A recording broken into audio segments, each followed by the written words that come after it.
Eu vou fazer leitura, os irmãos apenas acompanhem ou ouçam, né? Leitura, para a gente estar mais ou menos situado dentro do texto.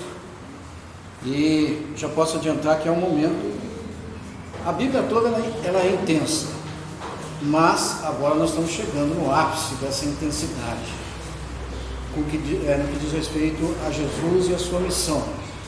Então vamos lá. Depois de dizer isso, Jesus olhou para o céu e orou: Pai, chegou a hora, glorifica o teu Filho, para que teu Filho te glorifique, pois lhe deste autoridade sobre toda a humanidade, para que conceda a vida eterna a todos o que lhes deste. Esta é a vida eterna, que te conheçam, o único Deus verdadeiro, e a Jesus Cristo a quem enviaste. Eu te glorifiquei na terra, completando a obra que me deste para fazer. E agora, Pai, glorifica-me junto a ti, com a glória que eu tinha contigo, antes que o mundo existisse. Eu revelei teu nome àqueles que do mundo me deste. Eles eram teus, tu os deste a mim, e eles têm obedecido a tua palavra. Agora eles sabem que tudo o que me deste vem de ti, pois eu lhes transmiti as palavras que me deste, e eles as aceitaram. Eles reconheceram, de fato, que vim de ti e creram que me enviaste. Eu rogo por eles. Não estou rogando pelo mundo, mas por aqueles que me deste, pois são teus. Tudo que eu tenho é teu, e tudo que tens é meu. E eu tenho sido glorificado por meio deles. Não ficarei mais no mundo, mas eles ainda estão no mundo, e eu vou para ti. Pai Santo, protege-os em teu nome, o nome que me deste, para que sejam um, assim como somos um. Enquanto estava com eles, eu os protegi e os guardei no nome que me deste. Nenhum deles se perdeu, a não ser aquele que estava destinado à perdição, para que se cumprisse a Escritura. Agora vou para ti, mas digo essas coisas enquanto ainda estou no mundo, para que eles tenham a plenitude da minha alegria. Dei-lhes a tua palavra, e o mundo os odiou, pois eles não são do mundo, como eu também não sou. Não rogo que os tires do mundo, mas que os protejas do maligno. Eles não são do mundo, como eu também não sou. Santifica-os na verdade. A tua palavra é a verdade. Assim como me enviaste ao mundo, eu os enviei ao mundo. Em favor deles, eu me santifico, para que também eles sejam santificados pela verdade. Minha oração não é apenas por eles, rogo também por aqueles que crerão em mim, por meio da mensagem deles, para que todos sejam um, Pai, como tu estás em mim e eu em ti. Que eles também estejam em nós, para que o mundo creia que tu me enviaste. Dê-lhes a glória que me deste, para que eles sejam um, assim como nós somos um. Eu neles e tu em mim. Que eles sejam levados à plena unidade, para que o mundo saiba que tu me enviaste e os amaste como igualmente me amaste. Pai, quero que os que me deste estejam comigo, onde eu estou, e vejam a minha glória, a glória que me deste, porque me amaste antes da criação do mundo. Pai justo, embora o mundo não te conheça, eu te conheço, e eles sabem que me enviaste. Eu os fiz conhecer o teu nome, e continuarei a fazê-lo, a fim de que o amor que tens por mim esteja neles e eu neles esteja. Amém. Irmãos, o contexto histórico aqui, nós falávamos de intensidade. É um momento em que Jesus está encerrando a sua missão aqui na terra. Ele faz essa oração. Depois dessa oração nós teremos a prisão de Jesus, o julgamento de Jesus, a crucificação de Jesus e em seguida a ressurreição de Jesus. Esse momento é muito intenso para Jesus e para todos os discípulos que estão ali, ouvindo aquela oração. Procure imaginar um pouco, estar no lugar daqueles discípulos, ouvindo Jesus orando ali naquele instante. É muita intensidade.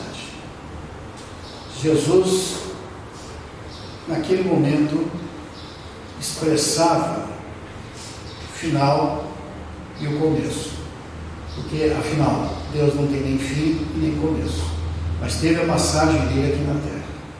E ele faz essa oração em 3 partes, né?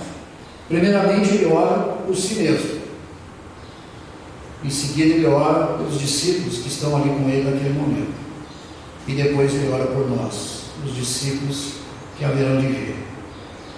Que bom a gente saber que Jesus lá atrás, né, não orava apenas pelos discípulos que estavam ali, mas já almejando nos alcançar.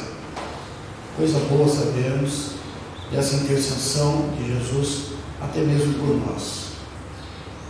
E essa intensidade da oração de Jesus precisa nos alcançar da mesma forma como que foi intenso naquela época, né?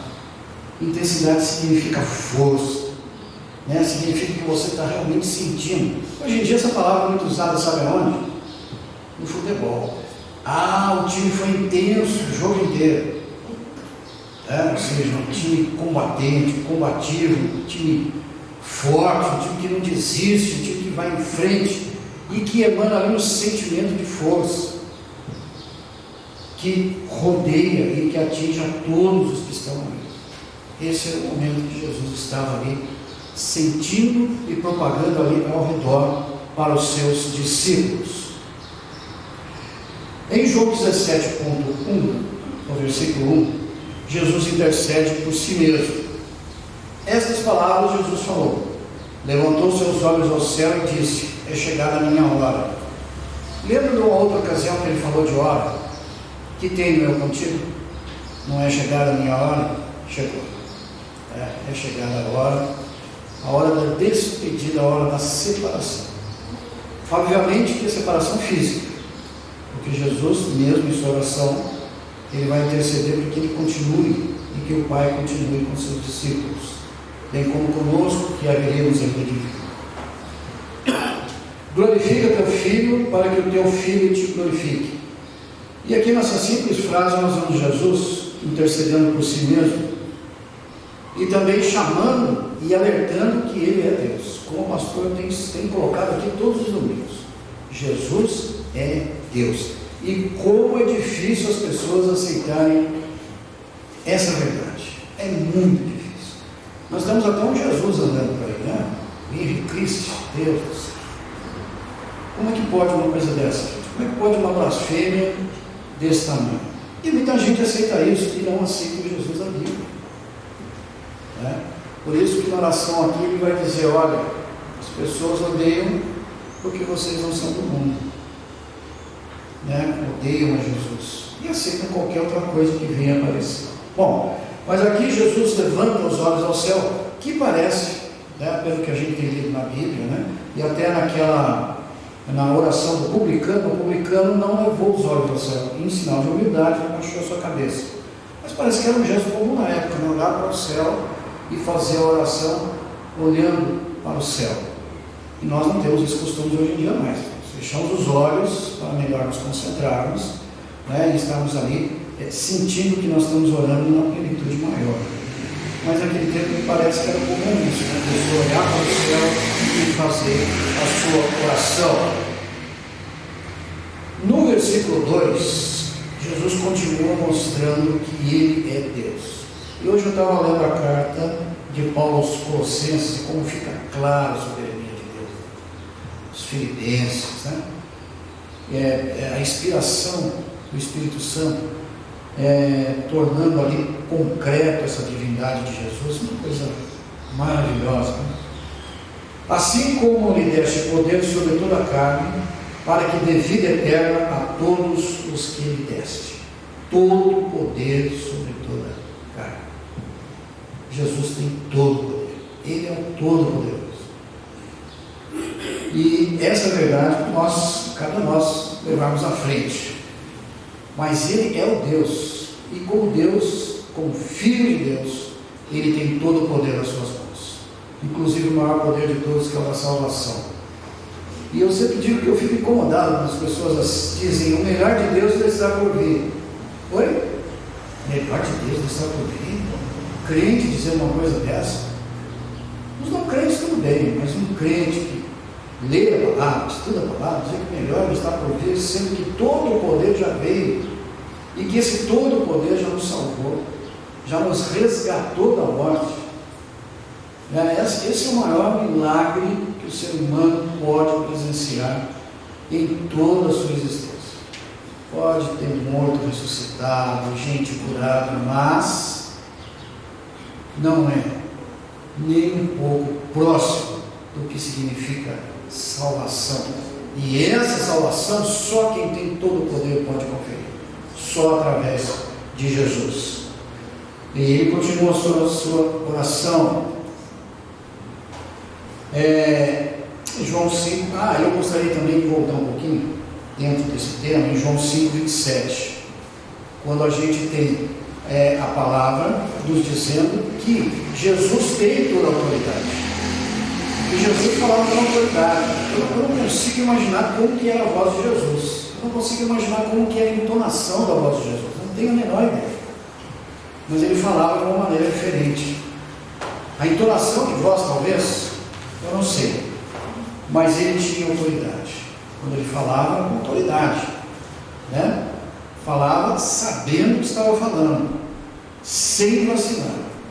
E quantas vezes ele driblou ali aqueles sacerdotes, os sabichões, os fariseus, pela sua autoridade. João 5,27 nos ensina: e deu-lhe autoridade para julgar, porque ele é o Filho do homem. O fato do Senhor conceder poder a Jesus marca o início de uma nova era.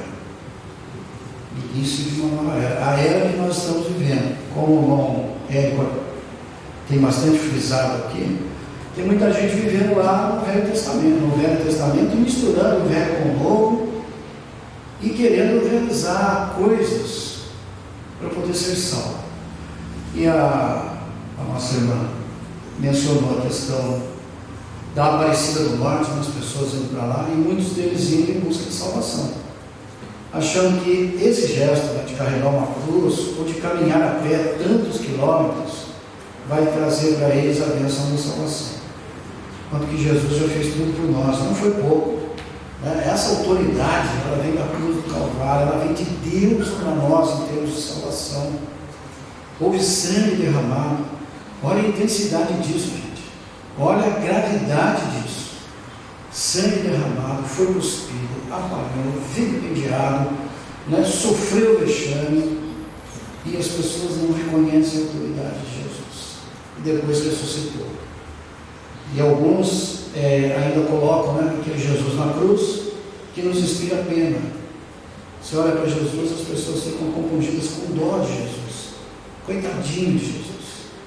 Quando Jesus veio e tudo aquilo aconteceu, que tinha que acontecer, estavam nos planos de salvação, e não tem coitadinho ali, tem um Jesus vitorioso naquela cruz, vitória para nós e por nós.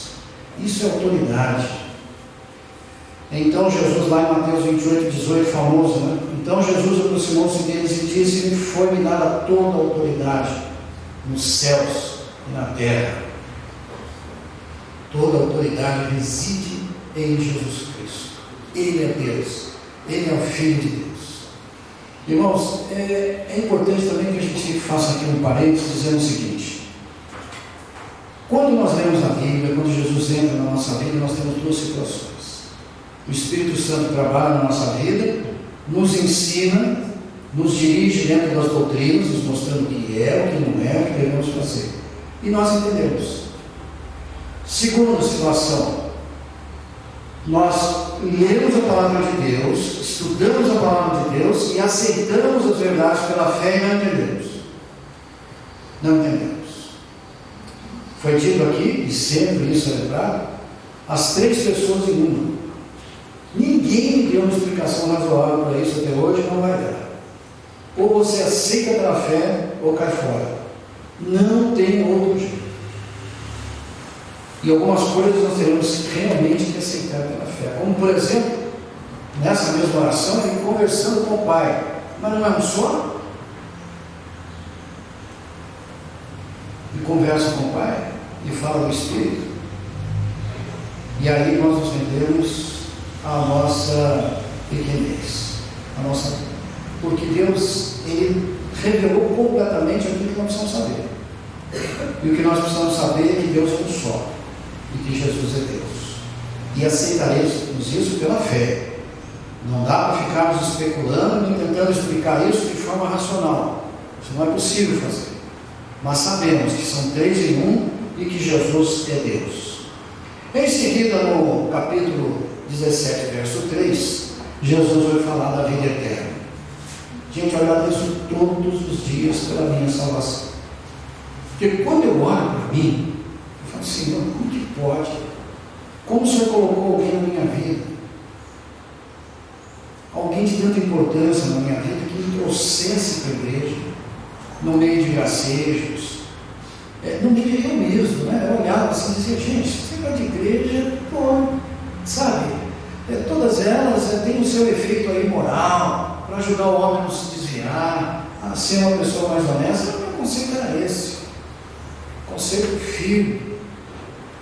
E sempre quando eu estava em algum aperto, alguma necessidade, Nossa Senhora aparecida, me ajuda. Me agarrava no manto azul que ajudou o Brasil a ganhar a Copa de 58. Meu Deus, era firme aquele negócio ali. Como que Deus olhou para mim e viu que eu tenho que salvar o mundo? Gente, assim, isso pela fé. Não tem outro jeito, não é verdade?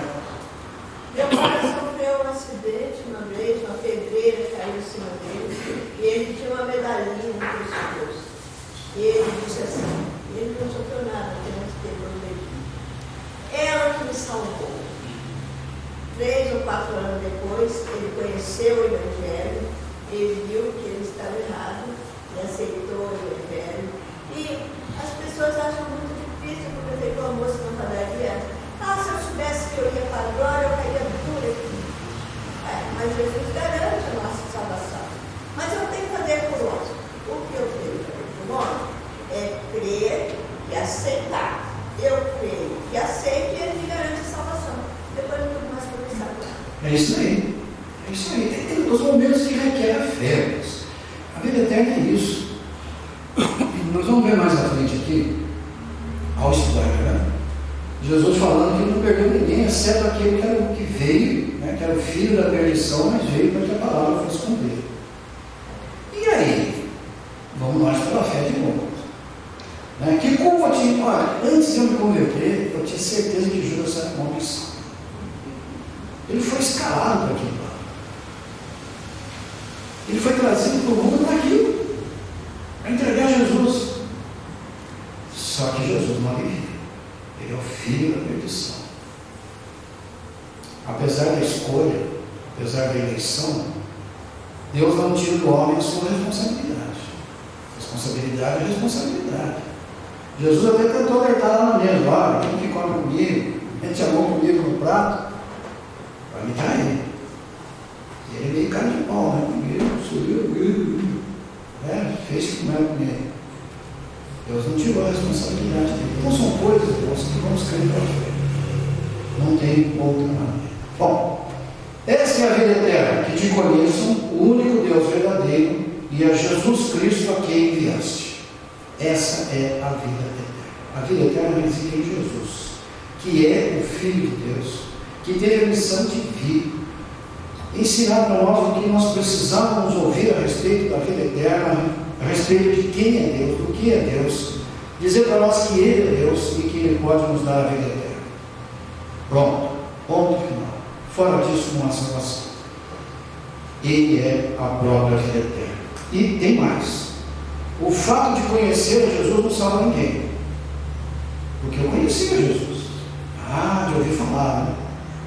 E sempre com aquela ideia do coitadinho na cruz, lá derramando aquele monte de sangue, morto de dó dele. E como as pessoas, se você falar de Jesus aí na rua, muita gente Acho que a maioria absoluta vai dar, eu sei quem foi Jesus. Só que aí, a salvação não é apenas conhecer Jesus, mas envolve viver em plena comunhão com Ele. Aí a roda pega. Aí existe dificuldade e nós aceitamos de bom grado a oração que Deus faz por nossas vidas, que Jesus faz lá atrás, nesse momento aqui por nossas vidas. Que conhecer a Jesus não salva ninguém. Nós temos que ter um envolvimento pleno com Jesus, viver em Jesus. Sempre falo daquele livrinho, ô livrinho complicado, e meus passos que faria Jesus. Ai, meu Deus. A gente tem aquelas ideias, e fala, o que Jesus faria? E você vê, cara, ele não faria aquilo que você quer fazer. Não faria. A maioria absoluta das vezes, você vai perceber que você não está envolvido com Jesus como você pensa. Eu vou perceber que eu não estou envolvido com Jesus o tanto quanto eu penso, e o tanto quanto é necessário. Essa vida eterna, para nós vivermos essa vida eterna, nós precisamos ter envolvimento com Jesus. Por isso que ele diz aqui, que este conheço, né? Deus verdadeiro e a Jesus Cristo a quem enviaste. Esse conhecer é muito mais do que saber quem é. É praticar o que ele ensinou, é vivenciar aquilo que ele propôs para nós que nós vivenciássemos. E esse propósito que eu estou colocando aqui é mandamento. Ele não está propondo assim, não, vou pôr para vocês, se vocês quiserem seguir, vocês sigam. Se não quiserem, não sigam, não é assim não. Olha, gente, o politicamente correto passou longe de Jesus. É assim. Vocês precisam e vão ter que fazer assim. Não tem atalho. Em João 20, 31, nós ainda temos. Mas esses foram escritos para que vocês creiam que Jesus é o Cristo, o Filho de Deus, e crendo tenham vida em meu nome. E a palavra está aí, ela foi escrita para que todos nós soubéssemos quem é Jesus de verdade, tivéssemos esse entendimento através do ensinamento que vem da Bíblia. De novo, aquela frase antiga, uma das primeiras que eu ouvi quando eu cheguei aqui na igreja, né? Fizeram a pergunta, a Bíblia contém a palavra de Deus? Eu já me achava essa bichão, tinha 2 dias de igreja. Contém, sim, senhor. Não contém. Não. A Bíblia é a palavra de Deus. E aí eu pensava, realmente, ela não contém, ela é. Né? E quantas pessoas estão tentando reescrever a Bíblia ultimamente, né? O fato de o Eterno ser o único Deus verdadeiro está lá afirmado em 1 João 5,20, que o pastor Lopes vai estar chegando por aí. Sabemos também que o Filho de Deus veio e nos deu entendimento, para que conheçamos aquele que é o verdadeiro. E nós estamos naquele que é o verdadeiro, em seu Filho Jesus Cristo. Esse é o verdadeiro Deus e a vida eterna. Jesus é o único exclusivo enviado pelo Pai, conforme em João 1,14, como também o único caminho para Ele. Ok? O único caminho para Deus é Jesus. A verdade é a sua palavra, a verdade é Jesus, tudo foi escrito, conforme está aqui na sua oração, para que nós tomássemos conhecimento e pudéssemos nos apoderar da verdade que é Jesus Cristo como Filho de Deus. E aí nós vamos avançando. No versículo 4, obra completa. Eu te glorifiquei na terra, completando a obra que me deste para fazer. Ele está completando, fechando ali o ciclo da passagem dele em carne junto aos seres humanos. E essa aqui é uma referência, ela lembra um pouquinho João 4,34, que diz: disse Jesus, a minha comida é fazer a vontade daquele que me enviou e concluir a sua obra. Então ele fez e está concluindo a obra de Deus, obra completa, perfeita, acabada, né? As pessoas às vezes acham que a obra de Deus é meio simples, né? Você aceita Jesus, está salvo, pronto. Mas há uma complexidade muito grande do governo. Não é tão simples assim como parece, né? Como nós dissemos, é preciso ter um envolvimento, né? E aceitar Jesus não é só conhecer, mas praticar a vida de Jesus. E a comida de Jesus era a palavra de Deus, era a vontade de Deus sendo cumprida na vida dele. E Ele cumpriu tudo, desde o início até o fim. E então, como Deus está concluindo a sua obra nessa oração, que Ele faz lembrando de si mesmo e colocando a si mesmo para todos nós, quando nós lemos o contexto todo de uma só vez, no modo só, a gente percebe claramente Ele se colocando como Filho de Deus e como Deus, o Deus verdadeiro. E mais, em João 17,5, Ele tem essa glória de Deus que está em Jesus antes da fundação do mundo. O que está lá presente? Se vocês abrirem lá em Gênesis 1, 2 e 3, vocês vão ver lá a criação do mundo, o Pai, o Filho e o Espírito Santo. O Filho representado pelo Verbo, pela fala, né? E disse Deus, e ali estava Jesus, naquele momento representado na criação do mundo. E mais uma vez aqui Jesus reivindica sua pré-existência, né? Tem gente que acha que Jesus passou a existir a partir de que Maria deu a luz. Pronto, ali passou a existir. Ali é o começo de Jesus. Entretanto, ele estava com o Pai na criação de todas as coisas. João 16, 28. Eu vim do Pai e entrei no mundo. Agora deixo o mundo e volto para o Pai. Ele veio do Pai. Ele estava com o Pai na criação de todas as coisas. E ele veio do Pai. E agora está retornando para o Pai. Jesus é Deus. Essa é a parte da oração em que ele ora focando a si mesmo, como Deus, como Salvador, como aquele que tinha uma missão dada pelo Pai, como aquele que cumpriu toda a sua missão. Está chegando agora ao final. E nós vamos então para a segunda parte. Agora ele vai orar pelos seus discípulos. Vamos ver o que ele diz aqui. Ele vai dos versículos 16 até o 19, tá? No 6, as obras do Pai são conhecidas. Eu revelei teu nome, que do mundo me deste. Eles eram teus, tu os deste a mim, e eles têm obedecido a sua palavra. Então, nós, aqueles discípulos que estavam ali, foram colocados diante de Jesus pelo próprio Deus. Por isso estavam ali presentes. E eles ouviram a palavra de Deus. E eles aprenderam a palavra de Deus, né? E mais do que aprenderem, eles têm obedecido a palavra de Deus. A outra coisa muito difícil para o ser humano é a questão da obediência.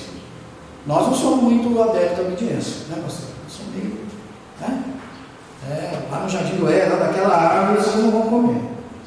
Tudo que está aqui é seu, menos daquela árvore. Não é que vai para lá certinho a árvore, né? Então, a desobediência é terrível. Nós devemos tomar muito cuidado com isso. E a outra coisa que nós não somos muito afeitos é a disciplina.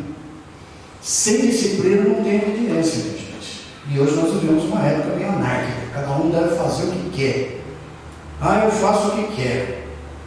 E eu vou onde eu quero. Eu tenho minha própria vontade. A palavra liberdade está distorcida. E liberdade virou libertinagem. Você não faz o que você quer, não. E se você está na igreja, muito menos. Temos uma disciplina bíblica que deve ser seguida à risca, para que nós possamos ser obedientes como os discípulos aqui na oração de Jesus. A obediência é algo que nós temos que buscar na oração. E para isso nós temos que ser humildes. Já viu alguém que é obediente que não é humilde? Não existe isso.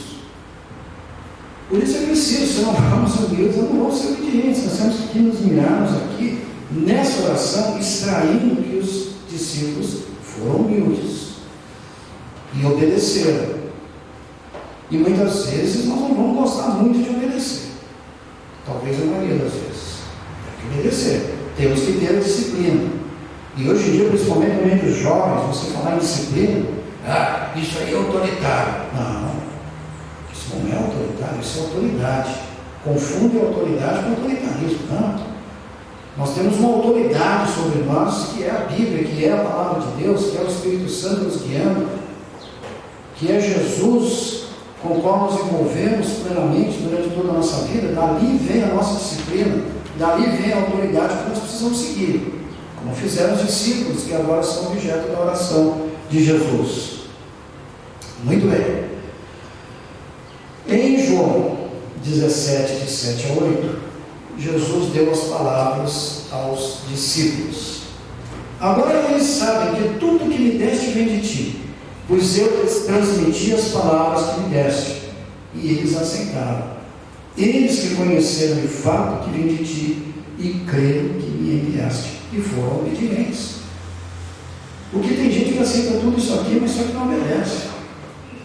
Reconhece o acerto da palavra, reconhece os princípios que nós estamos falando ali, só que ele diz: não, isso aí não serve para mim. Mas nós, como crentes, estamos enquadrados dentro dessas palavras que Jesus entregou para os seus discípulos. Agora eles sabem tudo que me deste vem de ti, pois eu lhes transmiti as palavras que me deste, e eles aceitaram. Nós precisamos aceitar os ensinamentos que vêm da palavra, aquilo que nós dissemos agora há pouco, a disciplina.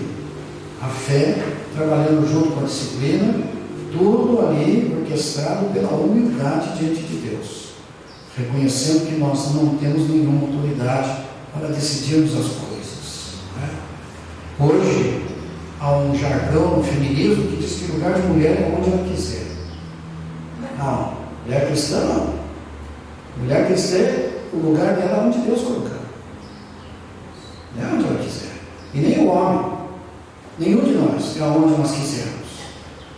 Nós vamos orar e Deus vai nos colocar onde Ele decidir que deve colocar. E a nós cabe a disciplina, catarmos a autoridade de Deus e cumprirmos aquilo que Deus tem colocado na nossa vida. Então não tem essa história, né?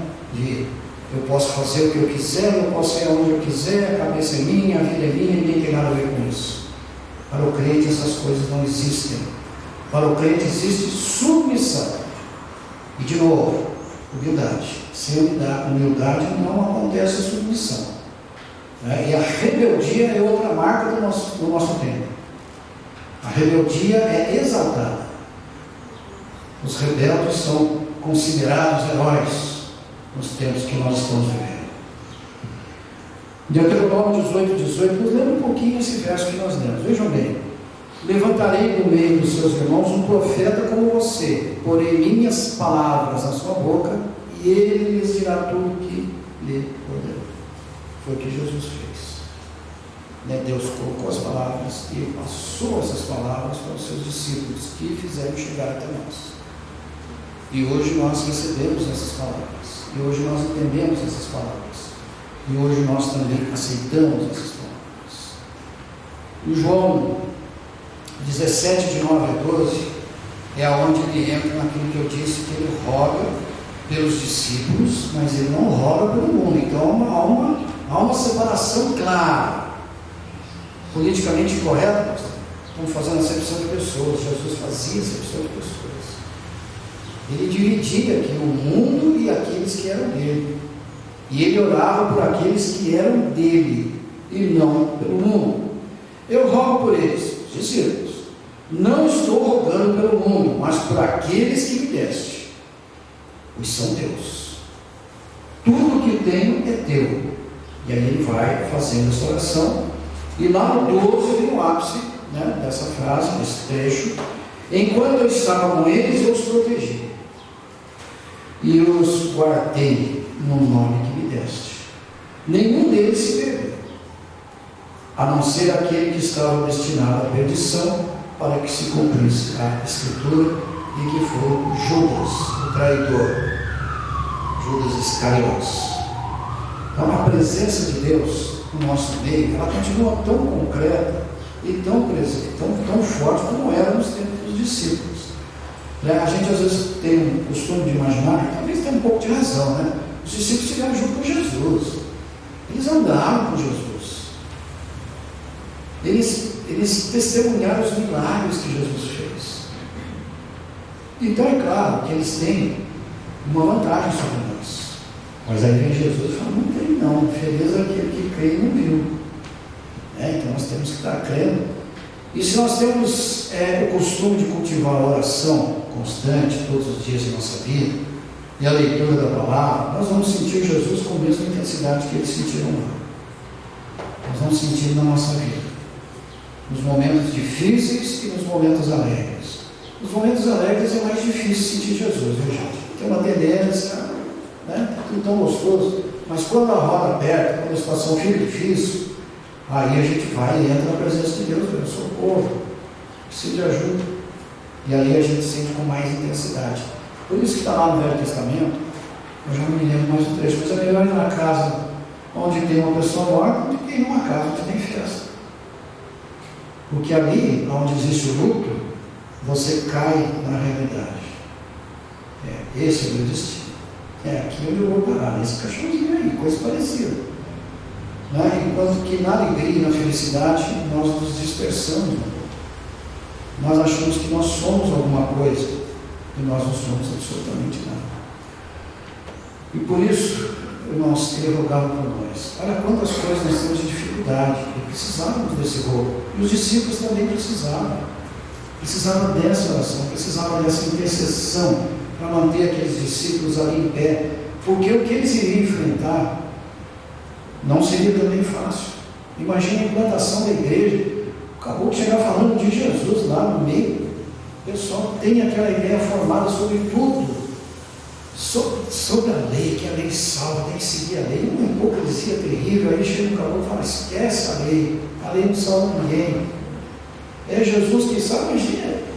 Imaginem só o que esses apóstolos enfrentaram quando estavam plantando a igreja, o que o apóstolo Paulo e tantos outros heróis da fé passaram. Então Jesus estava preparando, estava orando, estava intercedendo diante de Deus, rogando por eles, para que Deus os fortalecesse, para que Deus os guardasse, porque ele não ia ficar mais junto com eles ali. Ia ser uma diferença. Jesus não ia deixar eles sozinhos, já ia avisar: agora eu vou mandar o Espírito Santo que vai estar com vocês. Já aprendemos isso.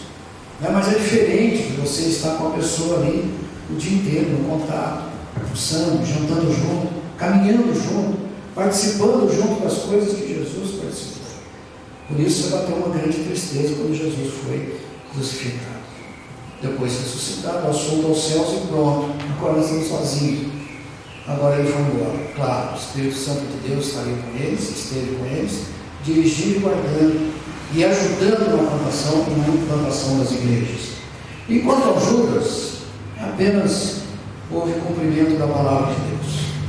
Judas não foi salvo, ele foi um instrumento usado pelo demônio, e a Bíblia diz que o demônio entrou em Judas. Olha que coisa tão triste, nos nossos olhos, mas era um momento necessário. E aí você fala: poxa, não é justo. De novo aquela questão: não é justo, ele foi escalado para isso, foi determinado de Judas. E aí nós vamos lá em Romanos e a gente vê Paulo dizendo o seguinte: olha, Deus tem misericórdia de quem ele quiser ter misericórdia, e ele não tem misericórdia de quem ele não quer ter misericórdia. Vamos dizer que Deus é injusto por causa disso? De jeito nenhum. E nós, de novo, pela fé, nós aceitamos isso. Isso foi necessário, e isso é sobretudo justo. Queridos, não é falta de amor. O amor não é esse que estão querendo pregar hoje em dia aí, onde o amor só tem um lado e não tem justiça no amor. O amor que vem de Deus, ele é composto do amor em si e da justiça. Esse é o verdadeiro amor. O amor que não pratica a justiça não é amor, pode ser tudo, menos amor. E Deus é Deus justo. Daqui a pouco a gente vai ver isso também. A missão de Jesus: agora eu vou para ti, mas digo essas coisas enquanto eu estou no mundo, para que eles tenham plenitude da minha alegria. Olha a plenitude da alegria de Jesus. Pensa bem na situação que eles iriam enfrentar, como nós escrevemos aqui agora. Um Jesus preso, um Jesus condenado, um Jesus crucificado. No meio de toda essa tribulação, Jesus ressuscitado, a ausência de Jesus física no meio deles, e Jesus ora para que eles tenham a plenitude da alegria de Jesus. E que essa plenitude também chegue até nós. Mas naquele momento Jesus orava por eles, Eu sempre falo aqui, desculpa irmãos, mas esse filme é muito bacana, Refúgio Secreto. Vocês podem assistir a história de Corrie ten Boom, presa no campo de concentração junto com a irmã dela, na Segunda Guerra Mundial, ali com os alemães. E havia toda uma desesperança, campo de concentração, e ela encontrava alegria ali naquele lugar. E ela conseguia, apesar da situação tão difícil, ter a sua fé reformada e edificada a cada dia. E a fé crescia a cada dia. E ela foi posta em liberdade miraculosamente por um erro de documentação. Claro que nós sabemos que isso é coisa de Deus. Mas não deixou a alegria e a plenitude da alegria de Cristo tirar a alegria dela em nenhum momento. Aliás, ela exercia essa plenitude. Ela exercia essa alegria apesar da adversidade. E ali Jesus estava orando pela preparação dos seus discípulos para o que haveria de vir, que não ia ser fácil. Deles a tua palavra o mundo os odiou, e a odeia até hoje. A gente vê, irmãos, agora eu vou falar um negócio de política aqui, eles vão ficar bravos comigo, mas com certeza, quando alguém falou aí, Deus acima de tudo, mas desagradou muita gente, como Deus acima de tudo. Está misturando Deus com política, quer dizer, Deus pode estar em tudo, menos na política. Deus não pode abençoar, né? Nós não podemos orar pela nossa nação, porque a nossa nação é uma nação idólatra. Mas nós oramos aqui por pessoas idólatras, para que Deus faça as obras na vida deles. Pedimos a salvação e cura, quantas vezes aqui, de pessoas que não são salvas. Precisamos orar para o nosso país também, é claro, óbvio, né? Não rogo que os tires do mundo, mas que protejas do maligno. Deus não vai nos tirar do mundo, nós vamos ficar aqui, não tem o que fazer, vamos enfrentar a situação, mas sabendo que Deus nos protege do maligno. Sempre é importante, irmãos, sabemos que nós não estamos só, existe o maligno e existe Deus, e maior é o que está em nós do que o que está no mundo. Então o maligno não vai prevalecer sobre nós, mesmo que nós às vezes, olhando de maneira carnal para as coisas, achamos que prevaleceu. Quantos heróis da fé foram cerrados ao meio, como diz Paulo? Quantos foram chicoteados, o próprio Paulo, pregados em cruzes, queimados, e tiveram a vitória? Mas é só cristão, né, para achar isso. As pessoas do mundo olham para dentro e falam que isso aí é um fracasso total. Isso aí mostra o fracasso da cristandade. Eu já ouvi pessoas dizendo isso. Mas para nós que vencemos o mundo, isso tudo é sinal de vitória. E quando o maligno nos toca, por permissão de Deus, graças a Deus também. E naquele momento específico, o maligno não deveria tocar naqueles discípulos para que a igreja pudesse crescer, pudesse ser disseminada. E eles tinham essa missão e o maligno não ia gostar disso. Deus sobre todos? Não. Falar de Jesus Cristo para aquele povo que estava ali, principalmente os judeus, mas também os outros povos que adoravam uma miríade de deuses. Muito bem. Assim como enviaste ao mundo, eu os enviei ao mundo. Isso aí lembra quem? A Deus, né? Ide e pregai todas as ações, batizando aqueles que se converterem em meu nome. Para isso foi que Jesus preparou aquele grupo de discípulos, e para isso foi que Jesus instituiu essa igreja, para espalhar a palavra de Deus. Nós fomos alcançados porque alguém veio e pregou a palavra para nós, e as pessoas aí fora serão alcançadas porque nós iremos pregar a palavra aí fora também. Então essa oração direciona de maneira bem clara a nossa missão aqui, como igreja, a pregação do Evangelho, a disseminação da palavra de Deus, a grande comissão, como as pessoas costumam chamar. Foram as primeiras coisas que eu ouvi quando cheguei aqui na igreja também. E eu ficava pensando, que negócio é essa grande comissão? Que história é essa? Eu sempre tinha na minha cabeça o seguinte: se você quer que uma coisa funcione, não funcione, faça uma comissão. Mas isso aqui era outra coisa, né? Nós é que colocamos o nome de grande comissão. Deus não fala isso, Jesus também não fala sobre isso. João 17, de 20 a 24. Aí chegou a nossa vez. Jesus ora por todos os crentes. Minha oração não é apenas por eles, os discípulos que estavam ali no momento com Jesus. Rogo também por aqueles que crerão em mim. Que crerão em mim somos nós. Que crerão em mim serão todos aqueles que serão resultado da missão dos apóstolos, dos discípulos, a partir do momento que a igreja for sendo estabelecida. Rogo também por aqueles que crerão em mim, por meio da mensagem deles, para que todos sejam um, Pai, como tu estás em mim e eu em ti. Esse é o sentimento que deve unir a igreja, o sentimento de ser um só. É aí que Paulo fala, nós somos um só corpo. Ninguém vai pegar e dar uma martelada no dedinho que vai doer. E o corpo todo vai sentir a martelada. Nós devemos zelar pela unidade do corpo. Assim como Deus, Pai, Deus Filho, Deus Espírito Santo são um, nós também devemos ser um na fé, na unidade da fé, na compreensão, no amor, no respeito, na dignidade de um para com o outro. E Jesus já orava naquele momento para que nós fôssemos assim. Ele sabia que nós teríamos dificuldades, somos seres humanos. Eu penso de um jeito, o Julinho pensa de outro, o pastor pensa de outro, o Hélio de outro. Mas no final das contas, o nosso pensamento tem que ser levado cativo diante de Deus, de acordo com a palavra dele. E aí nós vamos ser um. Individualmente podemos tomar as nossas decisões diferentes, mas quando se tratar do reino, quando se tratar da igreja de Cristo, temos que ser um. Não dá para cada um tirar para um lado. Temos visto igrejas se dividindo. Temos visto na época do Paulo. Eu sou por Paulo, eu sou por Apolo.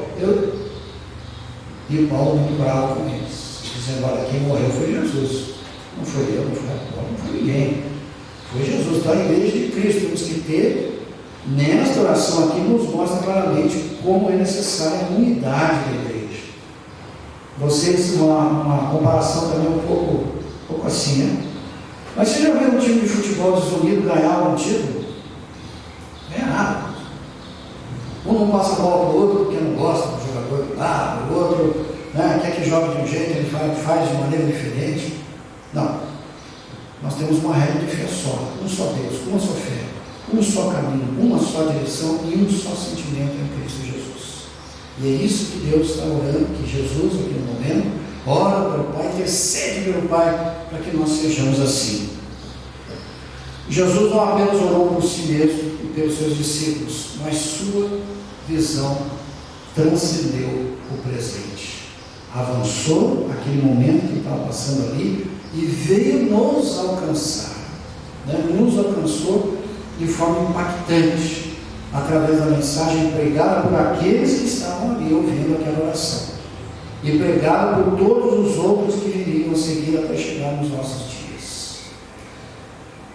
E a nossa missão é ouvirmos essa oração, prestarmos atenção nessa oração.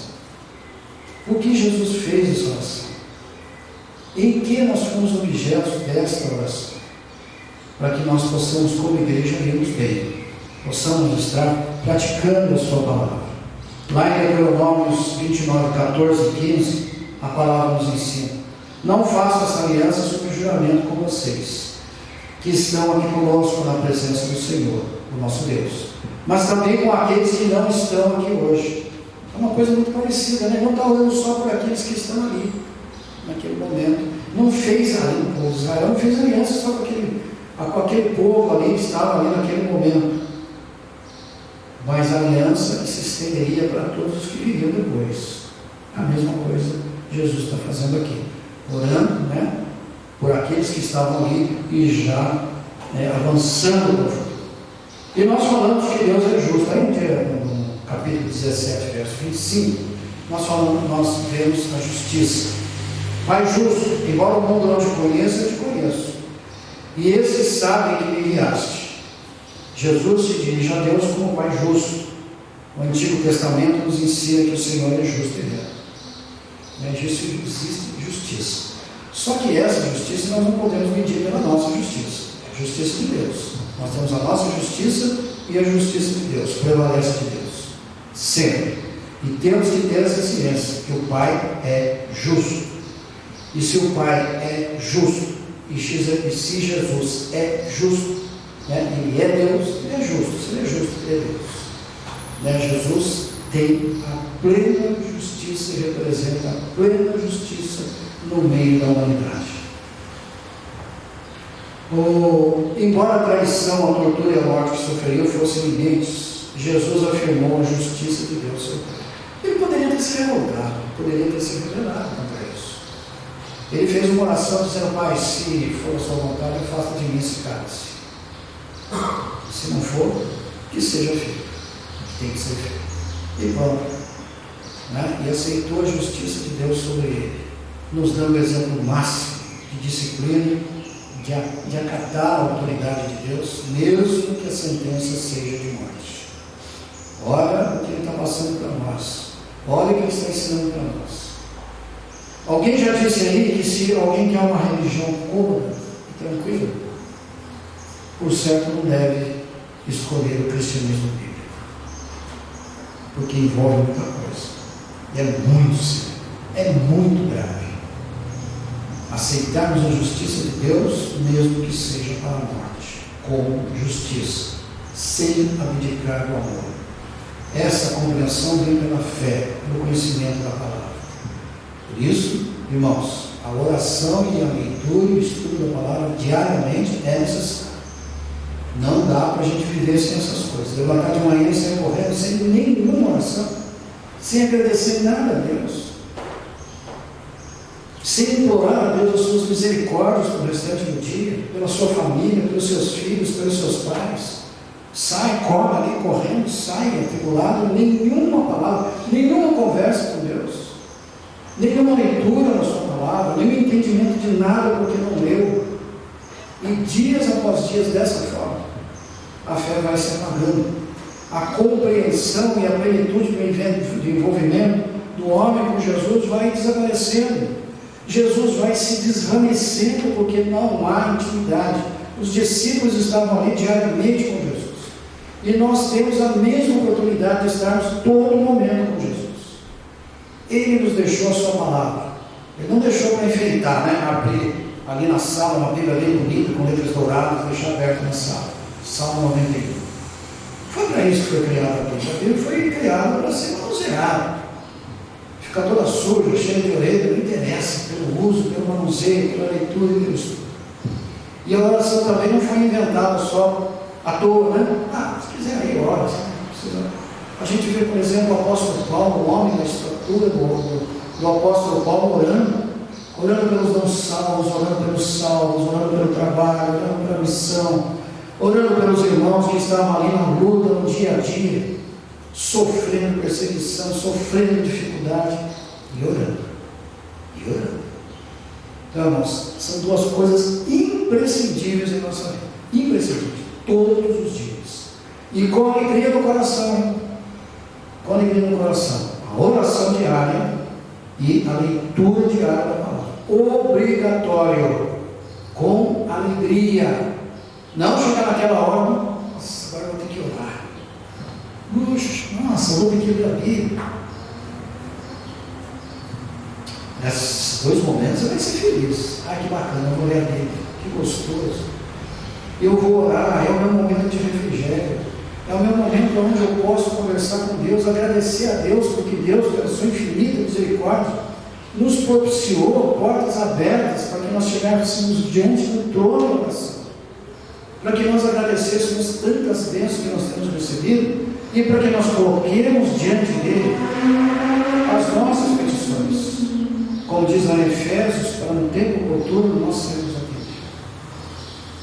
Irmãos, que nós façamos assim, que nós tenhamos essa noção na nossa vida.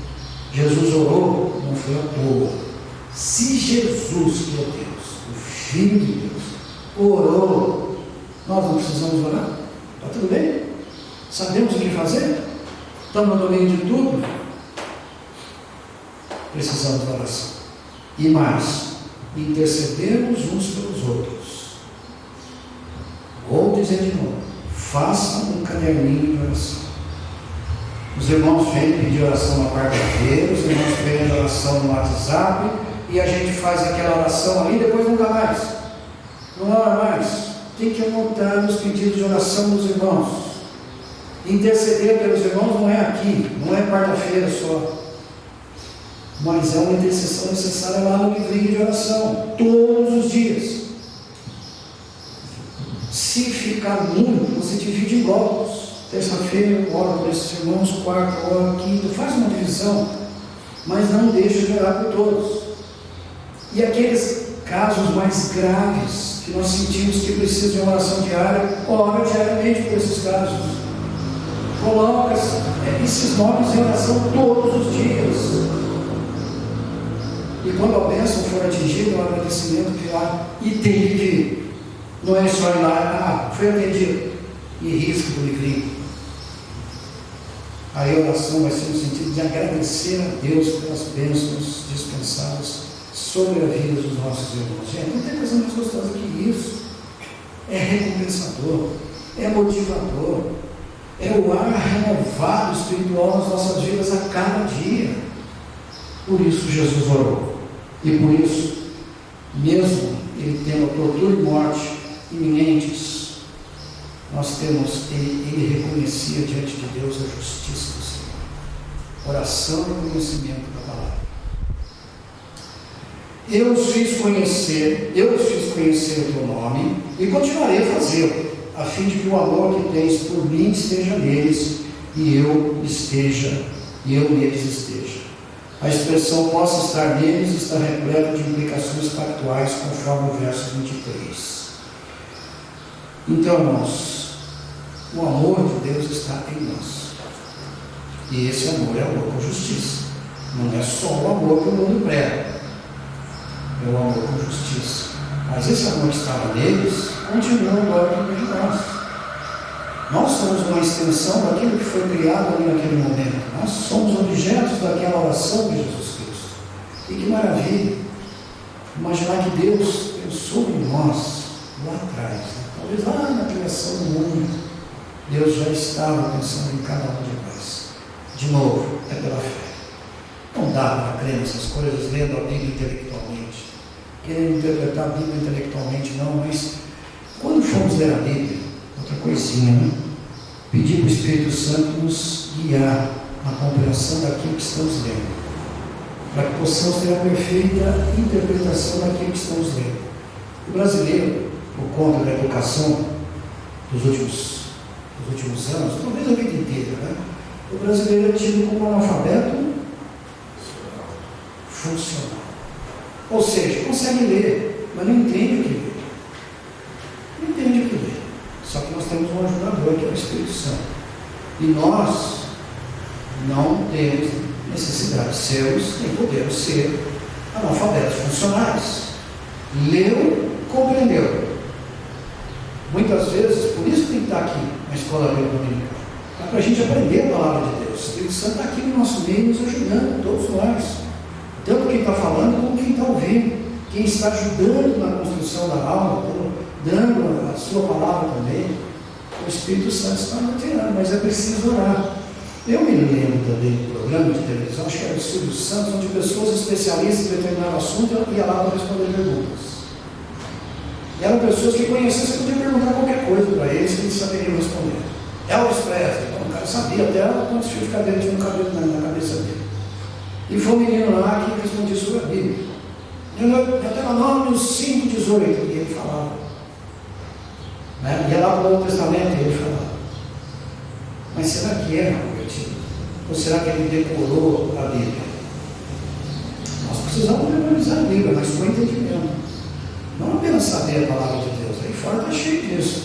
As pessoas sabem, né, conhecem intelectualmente. Mas o Espírito Santo não está tomando conta do entendimento daquelas pessoas ali. Muito bem. Conclusão. Jesus conclui esse capítulo orando por si mesmo, preparando seu espírito para tudo que vai passar. Vamos sempre nos lembrar da intensidade desse momento que Jesus está orando. Muito intenso, porque os acontecimentos que vão acontecer, né, as coisas que vão acontecer dali para frente, são cada vez mais intensos. Virá a prisão de Jesus, virá o julgamento de Jesus, virá a crucificação de Jesus. É muita intensidade junto. E depois o ápice, a ressurreição de Jesus, e junto com ele de mais 500 irmãozinhos que apareceram andando por lá. Já pensou, irmão? Já pensou, você está andando, nossa, você não morreu? É muita intensidade tudo que viria. O sofrimento de Jesus. O sofrimento dele não é um sofrimento piegas, o sofrimento que estava ali naquele momento para acontecer, era um sofrimento para chamar a nossa atenção, para nos mostrar o sacrifício que Jesus estava fazendo, estava tomando o nosso lugar. Quem tinha que estar morrendo lá naquela cruz éramos nós, mas não seria suficiente. Somente alguém puro poderia se oferecer como expiação pelos pecados. E não é o caso, não tem um ser humano capaz de fazer isso, a não ser o próprio Jesus, que não tinha nenhum pecado, né? Como ovelha, ele foi mandado para o matadouro. É muita intensidade isso. Quando a gente assiste aquele filme, A Última Paixão de Cristo, não me lembro, Mel Gibson, né? Tem muita falha ali, né? Eu não gosto de filme bíblico, irmão, porque as falhas são muito gritantes, né? As invenções são demais dos filmes, né? Mas ali mostra um pouco da intensidade daquele momento da crucificação de Jesus, do julgamento de Jesus, né? As pessoas tendo a oportunidade de soltarem Jesus gritando Barrabás, Barrabás, o tempo todo. E ele sendo crucificado e Pôncio Pilato lavando as mãos. Eu não tenho nada a ver com isso não, hein? Foi vocês que julgaram, lavou a mãozinha lá. Ele poderia ter libertado Jesus. Mas como Jesus falou para ele, a autoridade que você tem é porque eu te dou, porque se não quiser você não tem autoridade nenhuma. E assim foi, né? Então esse momento de oração aqui é um momento de uma intensidade que a gente talvez não consiga avaliar, aonde ele ora por si mesmo, né? Demonstrando claramente a sua divindade, a sua unidade com o Pai, a sua missão sendo executada e cumprida aqui na terra. Ele ora também pelos discípulos que o cercam, que estão ali com ele naquele momento, mas ele não para aí. Ele extrapola o presente que ele estava vivendo e vem aqui, né, cobrindo toda a extensão do tempo da igreja, depois daqueles discípulos, e chegando até nós, e atingindo até aqueles que ainda virão. Quando eu oro pelo nosso país, eu costumo fazer aqui o exemplo de Jesus. Por quê? Eu oro pelo nosso país, pelos nossos filhos, pelos nossos netos, por aqueles que ainda nem nasceram, para que eles tenham uma oportunidade de ouvir a palavra de Deus.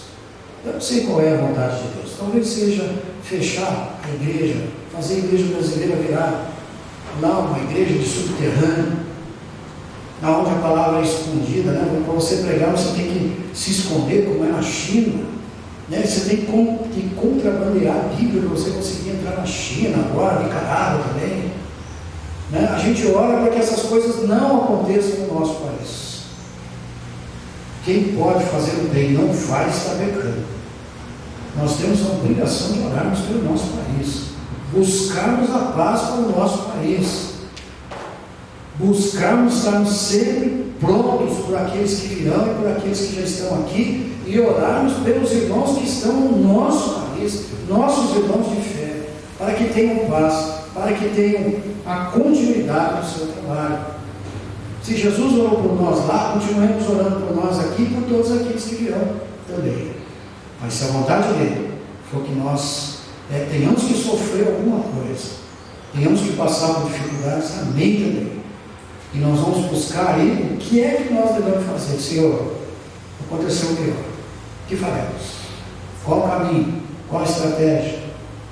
E o Espírito Santo de Deus estará nos guiando e estará nos ajudando. Mas a nossa missão é orarmos, lembrarmos dos irmãos, lembrarmos das nossas famílias, lembrarmos daqueles que ainda virão, e lembrarmos da igreja de Cristo que está aqui e que está para ser montada aí no futuro, os futuros crentes que virão.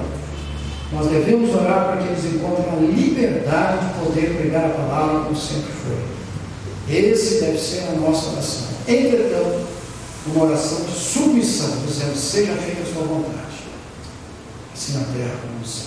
Queridos, que nós possamos estar sempre com essa oração de Jesus viva nas nossas vidas, viva no nosso coração, como uma lição eterna para nós. Nós possamos passar essas palavras de Jesus para os nossos filhos, para os nossos netos, para aquelas pessoas que nós estamos conhecendo agora. Olha quem é Jesus, revelarmos quem é Jesus para as pessoas que nos cercam, orarmos, intercedermos pela salvação das pessoas. Paulo intercedia pela salvação de todos os judeus, e ele sabia que todos não seriam salvos. Mesmo assim, Paulo orava, perseverava na oração pelos judeus, porque era a vontade dele que todos fossem salvos. Amém, irmãos? Pastor, quem vai assumir? Catarina?